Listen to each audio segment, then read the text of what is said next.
Dahulu, pagi petang kami bermain, meluangkan masa bersama, gelak tawa, gurau senda menjadi rutin kelas seharian. Namun kini, layar skrin menjadi tatapan para pelajar. Belajar walau dalam berjauhan demi ilmu yang dicari. Assalamualaikum dan selamat sejahtera. Saya Muhammad Afif bin Mazlan, mewakili kumpulan penyelidikan kami akan membentangkan kajian kami yang bertajuk Cabaran Siswa Guru Pendidikan Jasmani Institut Pendidikan Guru Kampus Datuk Razali Ismail dalam menyertai kelas pendidikan jasmani secara dalam talian ketika pandemik. Pandemik telah mengubah pembelajaran bersemuka kepada dalam talian. Siswa guru pendidikan jasmani tidak terkecuali untuk terkesan. Kebiasaannya, kelas pendidikan jasmani diadakan secara fizikal bersama pensyarah, dilengkapi bersama dengan peralatan sukan dan tempat untuk melakukan aktiviti fizikal. Namun kini, ia terpaksa berubah kepada dalam talian apabila pandemik melanda negara. Objektif kajian ini adalah untuk mengkaji cabaran yang dihadapi oleh para guru siswazah pendidikan jasmani di Institut Pendidikan Guru Kampus Datuk Razali Ismail menjalani kelas pendidikan jasmani secara dalam talian, cara untuk menghadapi cabaran yang dinyatakan dan kesanggupan untuk menyertai kelas pendidikan jasmani dalam talian selepas pasca pandemik. Populasi kajian ini adalah siswa guru persediaan semester 2 dan semester 4 pendidikan jasmani di IPG Kampus Datuk Razali Ismail yang telah menyertai kelas pendidikan jasmani secara dalam talian yang berjumlah 66 orang. Pemilihan sampel ini adalah berdasarkan jadual pensampilan Craigie dan Morgan 1970 yang mencadangkan 57 orang sampel bagi jumlah populasi 66 orang. Sorotan literatur telah dibuat atas kajian-kajian lepas yang turut melakukan kajian kelas pendidikan jasmani secara dalam talian.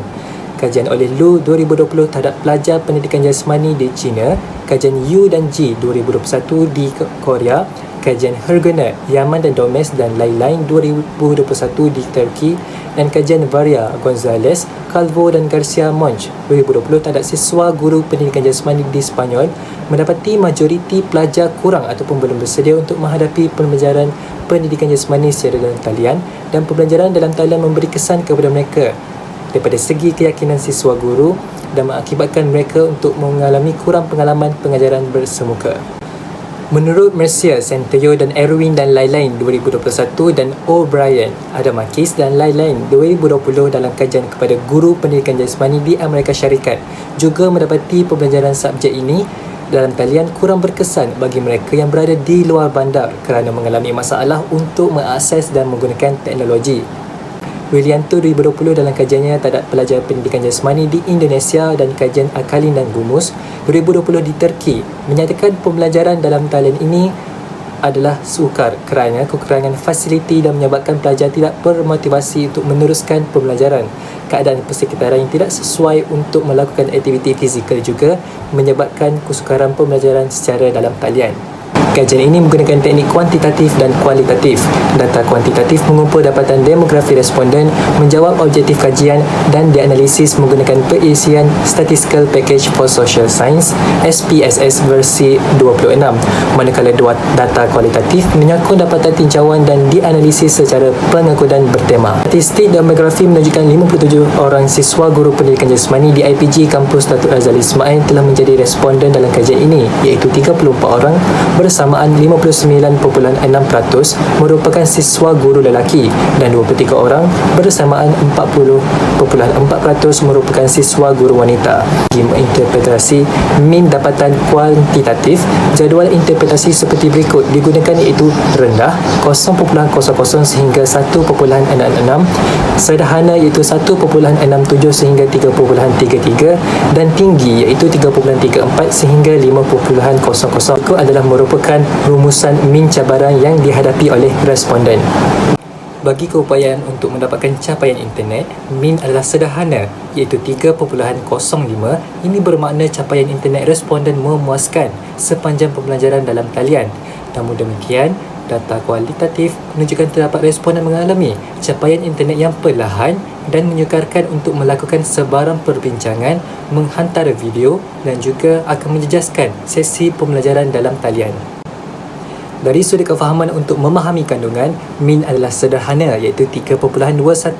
Merujuk dapatan kualitatif, terdapat responden yang menyatakan kesukaran untuk memahami isi kandungan dan menyebabkan kualiti pembelajaran subjek pendidikan jasmani sukar untuk dicapai dan mencabar untuk responden memahami teknik yang diajar dengan betul. Dari aspek kemampuan untuk melakukan aktiviti fizikal, min juga sederhana iaitu 3.50. Data kualitatif merekodkan responden menyatakan aktiviti fizikal perlu dilaksanakan secara berseorangan dan mengalami kesukaran untuk melakukan sesetengah aktiviti seperti lompat jauh yang perlu dihantar kepada pensyarah. Responden juga menyatakan bahawa peralatan dan ruang yang terhad menyukarkan mereka untuk melakukan aktiviti fizikal.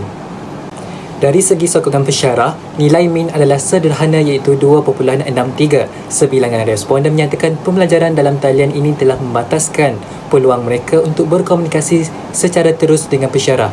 Atas faktor ini, responden kurang untuk mendapatkan pendedahan terus daripada pensyarah. Bagi aspek sokongan rakan, nilai min juga adalah sederhana iaitu 2.98. Responden menyatakan mereka kurang mendapatkan sokongan daripada rakan-rakan disebabkan kekangan untuk berkomunikasi secara terus. Faktor pengurusan masa dan komitmen keluarga yang berbeza-beza juga menghadkan komunikasi mereka. Dari sudut mengekalkan kesihatan mental dan persekitaran, nilai min adalah sederhana iaitu 2.75. Data kualitatif mendapati suasana yang bising di rumah membuatkan responden sukar untuk fokus dan kurang bermotivasi untuk mengikuti sesi pembelajaran kerana tidak dapat melakukan aktiviti pendidikan jasmani bersama pensyarah dan juga rakan-rakan. Ini menyebabkan sesi pembelajaran menjadi kurang seronok kerana subjek pendidikan jasmani lazimnya dilakukan secara amali. Berikut adalah merupakan rumusan cara mengatasi cabaran. Nilai min bagi usaha untuk mendapatkan capaian internet yang baik adalah tinggi iaitu 3.96. Data kualitatif menunjukkan responden menggunakan pelbagai cara demi mendapatkan capaian internet yang baik seperti berada di kawasan yang mempunyai liputan internet yang laju dan juga memasang peranti Wi-Fi untuk mendapatkan akses internet. Dari aspek usaha mengekalkan kesihatan mental dan persekitaran yang baik, nilai min juga adalah tinggi iaitu 4.28. Responden tetap berusaha untuk menyesuaikan diri dengan pembelajaran dalam talian dan ini disokong oleh data kualitatif yang menunjukkan responden akan sentiasa mencari langkah seperti mencari tempat yang sunyi iaitu di luar rumah ketika menyertai kelas dalam talian. Nilai min bagi usaha untuk memahami kandungan juga tinggi iaitu 3.92. Data ini disokong oleh dapatan kualitatif yang merekodkan kebanyakan responden mengamalkan pembelajaran kendiri dengan melayari internet ataupun menggunakan aplikasi YouTube untuk melihat teknik yang betul. Responden juga lebih giat untuk memahami topik yang akan dipelajari sebelum kelas bermula dan melakukan ulang kaji untuk memahami sesuatu topik pembelajaran. Dari aspek sokongan pensyarah, nilai min adalah tinggi iaitu 4.40. Berdasarkan data kualitatif, responden menyatakan pensyarah telah mengambil langkah dengan menggunakan aplikasi WhatsApp untuk sentiasa berhubung dan mengetahui keadaan semasa siswa guru. Dapatan menunjukkan bahawa responden mencatatkan min yang tinggi iaitu 4.51 dalam mendapatkan sokongan rakan. Data kualitatif melaporkan responden kerap berbincang sepanjang pembelajaran dalam talian melalui aplikasi WhatsApp dan Telegram. Dari aspek usaha melakukan aktiviti fizikal juga mencatatkan min yang tinggi iaitu 3.56. Dapatan kualitatif melaporkan responden melakukan aktiviti di kawasan lapang seorang diri, manakala bagi alatan fizikal, kebanyakan responden akan meminjam alatan daripada rakan-rakan, membeli alatan dalam talian dan menggunakan alatan yang sedia ada seperti tayar lori dan tali. Data menunjukkan 78.9% responden tidak bersetuju untuk meneruskan pembelajaran subjek pendidikan jasmani secara dalam talian selepas pandemik berakhir. Ini bermaksud responden beranggapan pembelajaran pendidikan jasmani secara dalam talian mempunyai banyak kekangan dan cabaran buat siswa guru dan ia lebih sesuai diteruskan secara bersemuka. Kajian ini mendapati responden mencatat min yang sederhana bagi setiap hampir cabaran yang dihadapi. Namun, responden mencatat min yang tinggi untuk mengatasi setiap cabaran. Ini bermakna siswa guru pendidikan jasmani dalam kajian ini berusaha keras untuk memastikan sesi pembelajaran dapat dilaksanakan dengan baik walaupun dalam secara dalam talian. Faktor pengalaman pembelajaran dalam talian selama 3 semester juga memainkan peranan dalam membantu mereka untuk mengatasi cabaran yang mungkin dihadapi. Dapatan kajian ini memberi sumbangan literatur dalam bidang yang dikaji kerana kajian-kajian lepas kebanyakannya merekodkan cabaran yang dihadapi dan ketidaksediaan pelajar dan guru untuk menjalani pembelajaran dalam talian.